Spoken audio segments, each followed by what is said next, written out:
Axolotl, maju duluan. Kamu kan bisa regenerasi.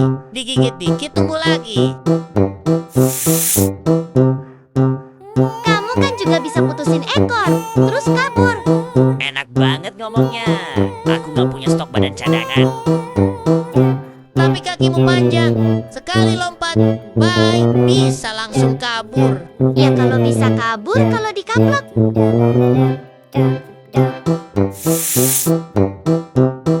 Nasib sial sih. Kejem banget. Oke, ganti rencana. Axolotl duluan. Kamu licin, aneh, hidup di air. Aneh bukan jurus bertahan hidup. Kadang iya juga sih. Ular berburu pakai gerakan. Siapa yang gerak duluan? Bukan aku. Lama. Amfibi adalah hewan vertebrata yang mampu hidup di dua lingkungan. Mereka memiliki kulit lembab dan siklus hidup yang bergantung pada lingkungan. Axolotl si amfibi neoteni yang mempertahankan ciri larva sepanjang hidupnya. Axolotl memiliki 3 pasang insang eksternal, berbentuk seperti bulu, berfungsi menyerap oksigen langsung dari air. Dia mampu meregenerasi anggota tubuh, organ, hingga bagian otak tanpa meninggalkan jaringan parut. Di alam liar, axolotl umumnya berwarna gelap, kecoklatan atau keabu-abuan sebagai kamuflase di dasar danau. Axolotl endemik Danau Xochimilco di Meksiko dan hanya hidup di perairan tawar yang tenang. Mereka bernafas menggunakan insang, kulit, dan paru-paru sederhana sebagai adaptasi lingkungan air. Axolotl memiliki penglihatan terbatas dan lebih mengandalkan penciuman serta getaran air.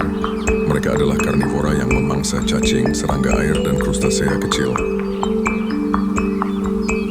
Axolotl berkembang biak sepenuhnya di air dengan pembuahan internal melalui spermatofor. Dalam mitologi Aztec, axolotl dianggap sebagai dewa axolotl yang berubah wujud menghindari pengorbanan. Kemampuan regenerasinya membuat axolotl dilambangkan sebagai simbol keabadian. Mereka banyak digunakan dalam penelitian medis untuk memahami regenerasi jaringan manusia. Salamander beradaptasi dengan kehidupan darat yang lembab, tidak bermetamorfosis, dan berkembang biak tanpa fase larva. Kulitnya lembab dan tidak bersisik, berfungsi penting dalam respirasi dan pertukaran air. Sebagian salamander bernafas melalui kulit tanpa paru-paru, bergantung pada lingkungan yang lembab. Mereka umumnya hidup di hutan lembab, bawah batu atau serasah daun untuk mencegah dehidrasi. Sebagian besar dari mereka aktif pada malam hari untuk mengurangi kehilangan air.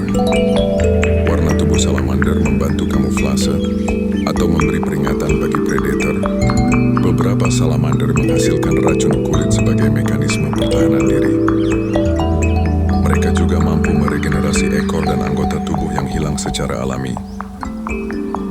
Salamander adalah karnivora yang memangsa serangga, cacing, dan invertebrata kecil.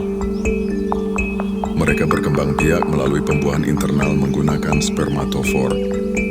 Dia sangat sensitif terhadap perubahan lingkungan dan kualitas air. Dia juga berperan sebagai predator kecil yang menjaga keseimbangan populasi serangga. Sedangkan katak merupakan amfibi yang mengalami metamorfosis sempurna, dimulai dari berudu akuatik hingga menjadi dewasa dan hidup di darat.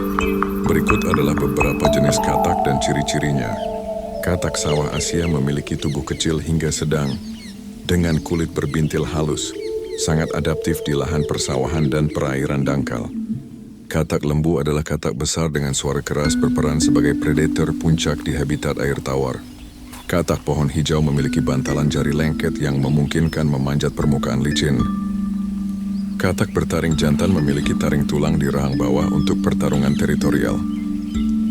Katak terbang memiliki selaput kaki lebar yang memungkinkan meluncur antar pepohonan. Katak panah beracun memiliki warna mencolok sebagai peringatan racun kulitnya.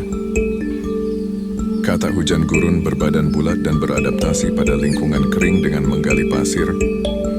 Katak transparan memiliki kulit perut tembus pandang yang memperlihatkan organ dalam. Katak emas Panama berwarna kuning cerah yang berfungsi sebagai sinyal racun. Katak bertopi memiliki tonjolan kepala menyerupai daun untuk kamuflase. fase sempurna. Amfibi menunjukkan betapa beragamnya strategi hidup di alam. Katak, salamander, dan axolotl berkembang dengan cara yang berbeda, namun mereka sangat bergantung pada lingkungan yang bersih dan seimbang. Masih banyak perilaku adaptasi amfibi yang belum diketahui. Inilah yang membuat dunia amfibi selalu menarik